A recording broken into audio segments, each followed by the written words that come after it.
بسم اللہ الرحمن الرحیم۔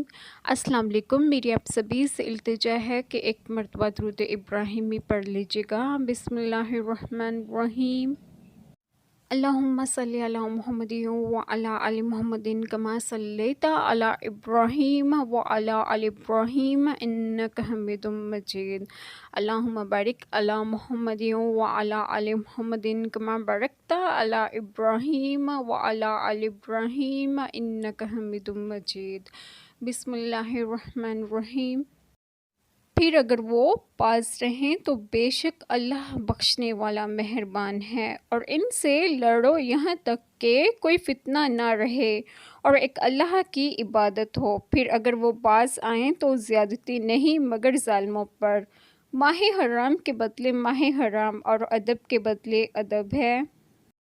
تو جو تم پر زیادتی کرے اس پر زیادتی کرو، اتنی ہی جتنی اس نے کی، اور اللہ سے ڈرتے رہو اور جان رکھو کہ اللہ ڈر والوں کے ساتھ ہے۔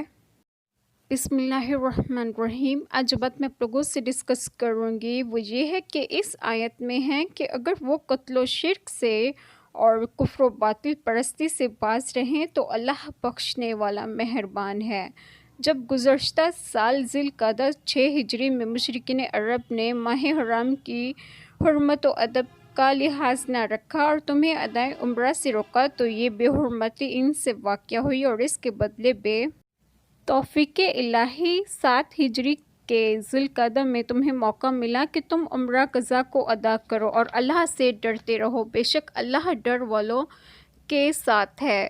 اللہ تعالی ہم سب کو قرآن پاک کی تعلیمات پر عمل کرنے کی اور سمجھنے کی توفیق دیں، اور ہم سب کے تمام گناہوں کو معاف فرما کر ہمیں صراط مستقیم کی راہ پر گامزن کریں، اور آپ سب کو آپ کے گھروں میں خوش و خرم رکھیں اور صحت و تندرستگی بھی دیں۔ آمین۔ جزاک اللہ خیر۔